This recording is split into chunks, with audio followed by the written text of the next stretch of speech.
Hello class, once again I am back with my new video for class 7 math. Okay, I have already discussed all the topic which I have already taught you, and all the examples and question related them I have already solved. Okay, today I will deal with the new topic, that is division of integer and the property of division of integers. Okay, so first one is division of integer. Okay, so division of integer is just same as division of number you have already read out. ठीक है, आप अब तक जैसे division of number पढ़ते हैं वैसे क्या होता है, डिवीजन ऑफ इंटीजर भी होता है. क्लियर, उसमें कोई दिक्कत नहीं होती, बस में दो चीज ध्यान रखना होता है. पहला आता है कि हम डिवीजन करते वक्त दो चीज का डिवीजन करते हैं, sign with sign and number with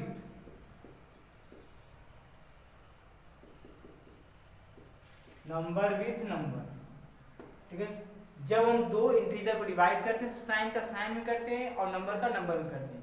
just for, अब पहले हम साइन का देख लेते हैं. साइन में ये होता है कि if there is a positive integer and it is divided by positive integer then result will be positive.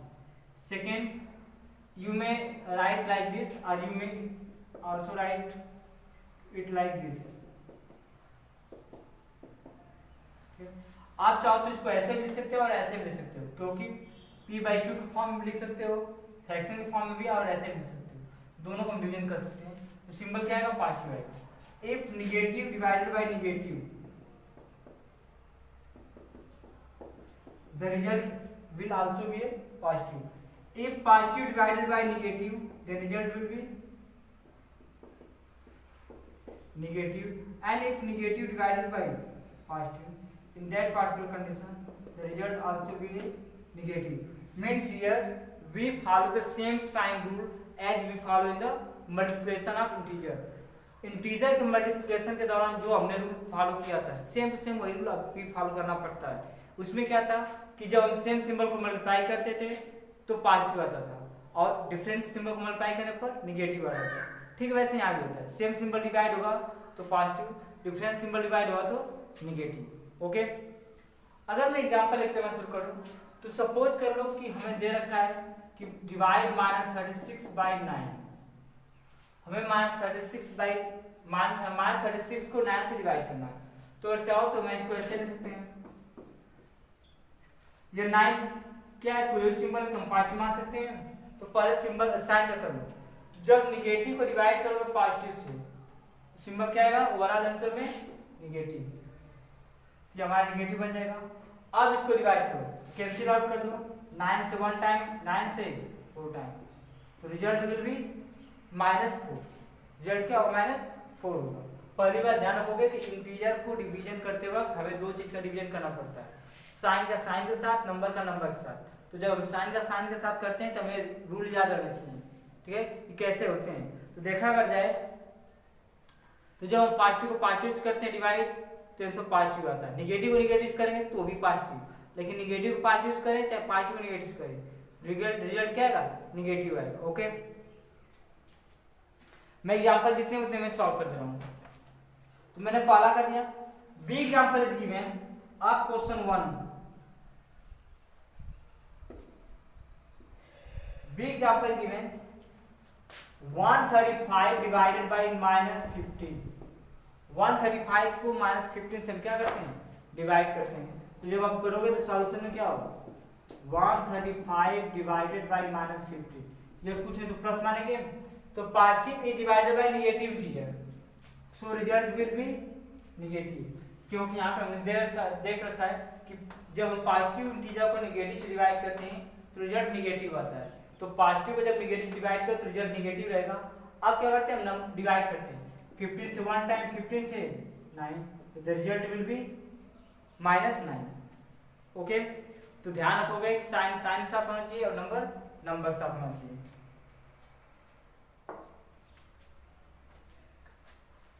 Then second example is given.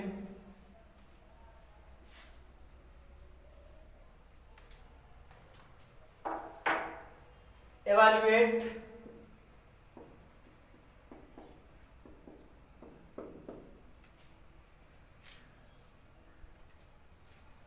A is given 24 divided by 12 and B is given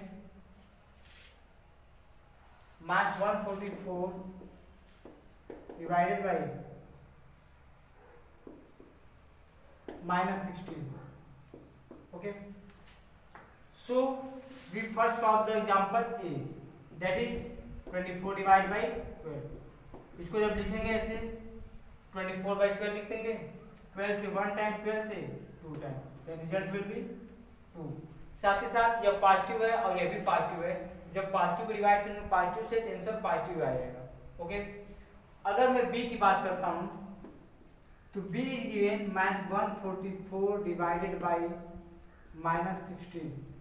जब आप लिखोगे इसको fraction में, ठीक है, fraction तो नहीं करते, रेशनल नंबर करते हैं, तो जब 144 अपॉन माइनस 16, ठीक है, माइनस को माइनस से कैंसिल भी कर सकते हो या माइनस को माइनस जब डिवाइड करो तो पॉजिटिव बन जाएगा, दोनों कंडीशन हो सकता है. ठीक है, चाहे माइनस को माइनस से कैंसिल कर लो तो पॉजिटिव बन जाएगा, या फिर माइनस को माइनस से डिवाइड कर दोगे सीधा क्या हो जाएगा कि minus one divided by minus, result is positive, positive हो जाएगा. 16 से 1 टाइम, 16 से 8 time, then result is plus 8. Okay, इसमें ज़्यादा कुछ है नहीं, बस एग्जाम्पल है, तो मैं सभी एग्जाम्पल क्या करता हूँ एक तरफ से सॉल्व करता हूँ.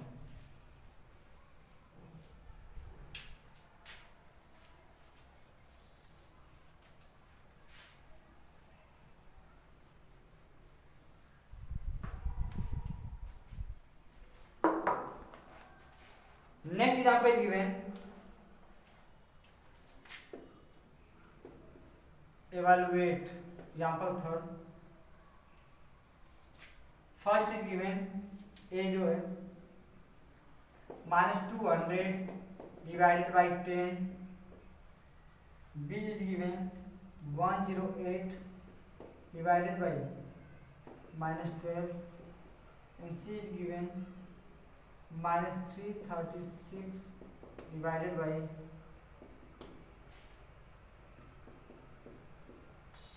minus 20. Okay, so let's we take first 3A. Question is given minus 200 divided by 10, minus 200 divided by 10. जब इसको हम लिखेंगे तो जब minus 200 by 10, 0 0 क्या आ जाएगा, सिंपली कैंसिल आउट हो जाएगा, क्योंकि रूल होता है कि अगर दो नंबर को हम डिवाइड कर रहे हैं और उनके लास्ट 0 लगे, लास्ट में होना चाहिए, यूनिट प्लेस से स्टार्ट होना चाहिए 0, ठीक है, चाहे जितना भी हो, लेकिन यूनिट प्लेस तो हम लास्ट में कैंसिल कर सकते हैं. रिजल्ट कितना आएगा, minus 20. उसके बाद 3B is given 108 divided by minus 12. तो मैं इसको सॉल्व करूँ 108 minus 12 हो जाएगा. पहली बात ये पॉजिटिव है और ये क्या निगेटिव है, तो पॉजिटिव है divided by negative, the result is negative. 12 1 जा 12, 12 9 जा 108, result will B minus 9. Now 3C is given minus 336 divided by minus 21. Okay, जब से हम सॉल्व करते हो जाएगा minus 336 divided by minus 21. ठीक है, चाहो तो इसको इससे कैंसिल भी कर सकते हो, निगेटिव को निगेटिव से या निगेटिव को निगेटिव से डिवाइड कर दो, निगेटिव को निगेटिव से डिवाइड, जैसे डिवाइड करोगे तो पॉजिटिव बन जाएगा. उसके बाद 21 को जब डिवाइड करोगे तो पहले जाएगा 1 टाइम, तो यहाँ बचेगा हमारा, तो ये हमारा टोटल डिवाइड होगा कितने टाइम, 16 टाइम. वो अभी कौन था, पॉजिटिव, तो पॉजिटिव सिंबल हम लगाते नहीं है, सिंपल सी बात है, क्या देगा 16 रहेगा. ओके, एक बार फिर से एक्सप्लेन करता हूँ. क्वेश्चन था कि थर्ड में इवैल्यूएट करना है, क्या क्या करना है, माइनस 200 को डिवाइड करो 10 से और 108 को डिवाइड करो माइनस 12 से, और सी दे रखा है माइनस 336 को डिवाइड करो माइनस 12 से. हमने कहा कि जब हम डिवीजन करते हैं इंटीजर्स का तो हमें दो काम करना पड़ता है. हम पहले करते क्या है, इंटीजर साइन के साथ डिवीजन करते हैं और जो वैल्यू या नंबर दिया होता है उसका उसके साथ. अगर मैं इसको स्टार्ट करता हूँ करना, ये दिया -200 डिवाइड बाई 10, तो ये -200 अपन 10, 0 0 कैंसिल, ये माइनस और नीचे प्लस है, प्लस माइनस या माइनस प्लस माइनस ही आएगा, और कितना आंसर आएगा 20। अगर यहाँ देखें तो ये दिया 108 डिवाइड बाई -12। ओके, अगर मैं इसको सॉल्व करता हूँ तो ये लिखूंगा 108 डिवाइड बाई -12, यहाँ प्लस यहाँ माइनस है तो plus divide by minus minus, या 5 डिवाइड बाई निगेटिव आता है। उसके बाद इसको सॉल्व करेंगे तो कितना आएगा आंसर 9 आएगा, क्योंकि 12 9 कितना आता है 108, और यहाँ जब सॉल्व करोगे तो ये भी निगेटिव ये भी निगेटिव, तो चाहो तो निगेटिव को निगेटिव से कैंसिल कर दो, या फिर निगेटिव को निगेटिव से डिवाइड कर दो, निगेटिव को निगेटिव से कैंसिल कर दो या निगेटिव को निगेटिव से डिवाइड कर दो। जैसे ही करोगे तो पॉजिटिव बनेगा, क्लियर, और जब डिवाइड करोगे नंबर को नंबर से तो ओवरऑल कितना आएगा 16।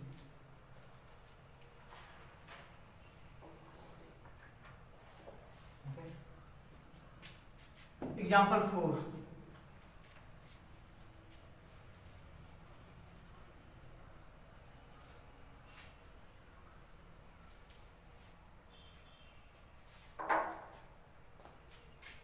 नेक्स्ट एग्जाम्पल जो है वो दिया fill in the blanks, fill in the blanks. A is given -26 divide by any number, means blank दिया ब्रैकेट दिया and the number is 1।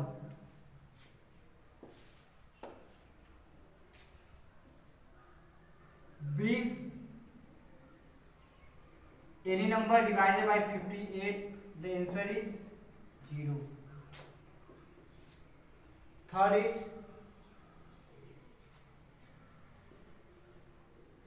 any number divided by -21, the result is +21, the result is -2.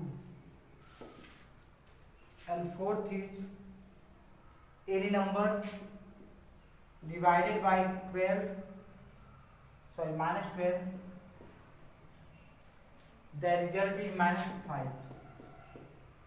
Okay, तो इसको solve करने से पहले बात थोड़ा ध्यान रखना, जो वैल्यू है पूछता है, ठीक है, उसको मैक्स मान सकते हैं, क्योंकि अब जब पढ़ोगे, पिछले साल में पढ़ा था क्लास 6 में, ठीक है, वेरिएबल और कांस्टेंट अलजेब्रा का जब शुरुआत मैंने किया था, तो जो वेरिएबल होते हैं वो होते हैं जिनकी वैल्यू वैसे चेंज होती है, और जितने भी लेटर्स होते हैं इंग्लिश अल्फाबेट के सभी को हम क्या करते हैं सपोज कर सकते हैं। तो जहाँ पे वैल्यू हमें ना पता हो वहाँ पर हम क्या करते हैं कोई भी अल्फाबेट एज्यूम कर सकते हैं। मोस्टली आप ए या बी एज्यूम करते हैं या फिर एक्स या वाई करते हैं, और सबसे ज़्यादा सिंगल ही है तो बस एक्स ही कर देते हैं। क्लियर?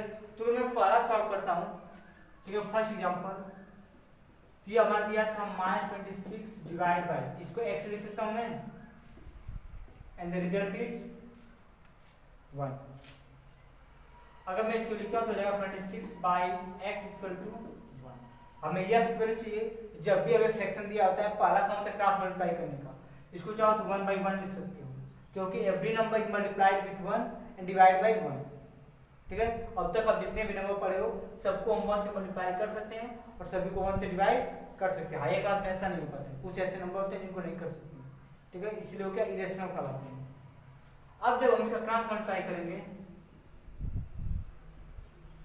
तो -26 into 1 equal to x into 1, 26 बन जा 26 एंड एक्स, किसी भी नंबर में अगर 1 का मल्टीप्लाई करते नंबर वही रह जाता है x.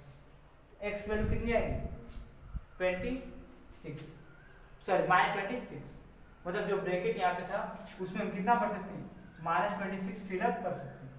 Okay, second is any number divided by 58 give the result 0। तो अगर देखा जाए तो b को हम लिख सकते हैं x यहाँ पे, ठीक है। इसको जब डिवाइड करते हैं किससे, इसको मान लो y कर देते हैं, एक जगह x दिया था ना y कर देते हैं, डिवाइड बाय 58 इक्वल टू कितना है 0, y बाय 58 इक्वल टू कितना आ जाएगा 0। अब क्रॉस मल्टीप्लाई इसको चाहो तो 1 लिख सकते हो, तो y इंटू 1 क्रॉस मल्टीप्लाई हमेशा करते हैं फ्रैक्शन कंडीशन में, जहाँ भी फ्रैक्शन रहेगा वैल्यू सॉल्व करना हो तो क्रॉस मल्टीप्लाई करना ही पड़ेगा, वो सबसे इजी टास्क मानता है और सबसे इजी मेथड माना जाएगा। ये जगह 58 इंटू 0 y इंटू 1 y, और जब किसी नंबर में 0 को मल्टीप्लाई करते हैं तो वैल्यू का क्या था 0, यानी जो गैप था वहाँ हम क्या लिख सकते हैं 0, यानी y की वैल्यू 0 आई है यहाँ हम क्या पुट कर सकते हैं 0। अब यहाँ की बात आती है, क्लियर? तो सी दे रखा है, तो यहां मान लेते हैं कि ए लिख देते हैं, a divide by 21 give the result -2। ये हो जाएगा हमारा a by 21 equal to -2 by 1 कर सकते हैं p बाई क्यू में फ्रैक्शन, उसको लिखना है वैसे तो। जब हम क्रॉस मल्टीप्लाई करेंगे तो यह a into 1 -2 into 21, okay, a into 1 a रह जाएगा और -2 इंटू 21, यहाँ माइनस सिंबल है, यहाँ प्लस सिंबल, कोई सिंबल तो प्लस मानेंगे, तो माइनस और प्लस माइनस रहेगा, 21 टू जा 42, a की वैल्यू कितनी आएगी -40, तो हम कह सकते हैं कितना फिलअप होगा -42। अब आती बात यहाँ पे, ठीक है? तो जब d को आप सॉल्व करोगे तो हम मान लेते हैं यहाँ पे b रहेगा, ठीक है? हमें नहीं पता क्या है, तो हम सपोज करें कि b है, तो when b divided by -12 the result is -5। अगर इसको मैं लिखता हूँ तो ये हो जाएगा b by -12 इक्वल टू -5, और अपन क्या कर सकता हूँ 1। अब क्या करता हूँ मैं क्रॉस मल्टीप्लाई, तो b into 1 equal to -5 into -12, तो b इंटू 1 b रह जाएगा, और जब मल्टीप्लाई करोगे तो both symbol are same, negative, तो negative into negative positive, okay. 12 5 जा 60, या इसको हम क्या कर सकते हैं 60, यहाँ हम कितना फिलअप कर देंगे 60, ओके। तो जो हमारा गैप था वह सब हमने क्या कर दिया फिलअप कर दिया,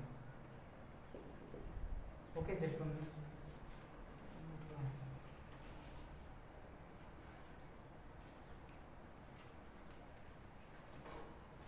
next is property of integer, property of division of integer. जब हम डिवाइड करते हैं तो प्रॉपर्टी क्या होल्ड होती है,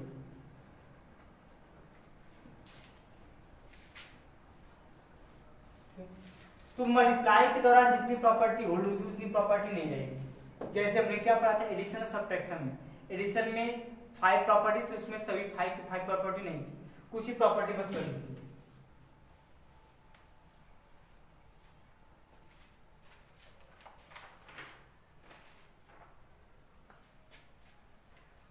तो प्रॉपर्टी पहला क्या होगा क्लोजर, दूसरा क्या होगा कम्यूटेटिव, तीसरा क्या होगा एसोसिएटिव,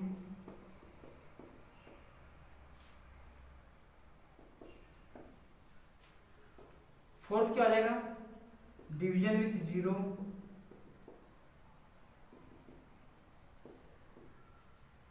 एंड फिफ्थ क्या हो जाएगा मल्टीप्लिकेशन विथ डिवीजन विथ 1।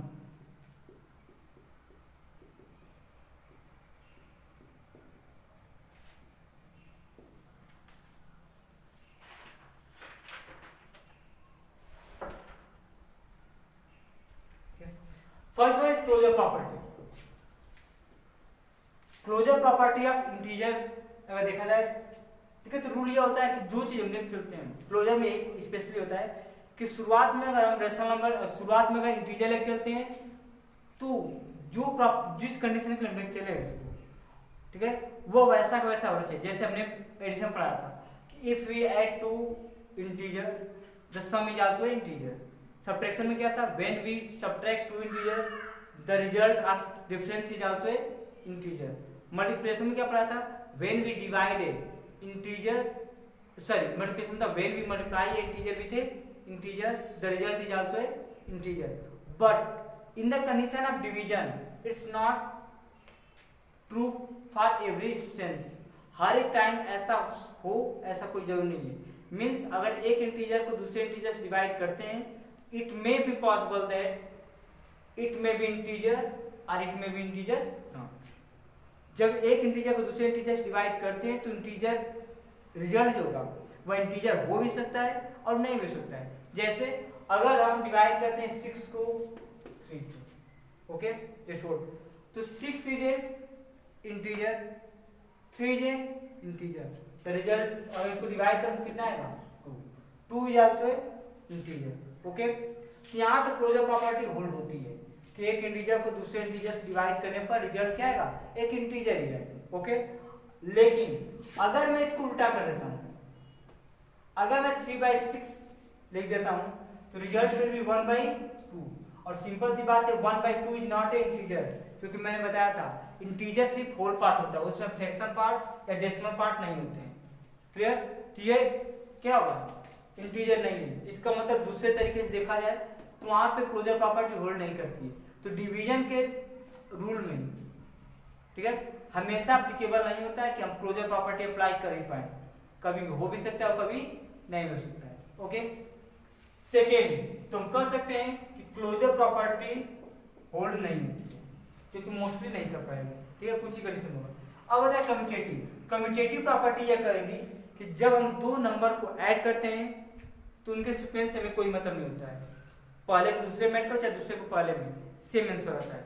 लेकिन सब्ट्रैक्शन में ऐसा नहीं था, सब्ट्रैक्शन में वैल्यू चेंज हो जाती थी। बस क्या था कि पॉजिटिव नेगेटिव में, नेगेटिव पॉजिटिव में। डिवीजन में था सही, डिवीजन में क्या था कि कोई किसी से मल्टीप्लाई करोगे आंसर सेम आएगा, लेकिन डिवीजन में ऐसा नहीं होता है। डिवीजन में रिजल्ट क्या हो जाएगा, उल्टा हो जाएगा।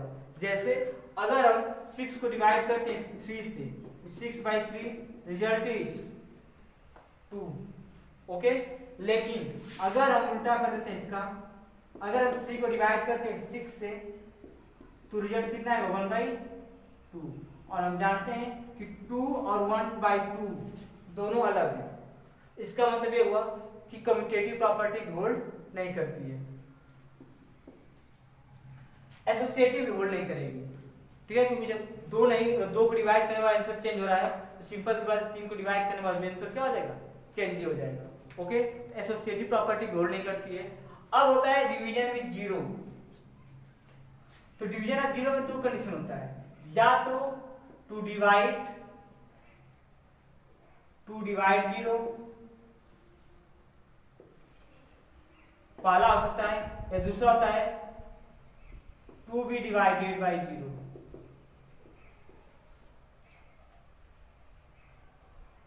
To divide by zero, simple लिख देता हूं।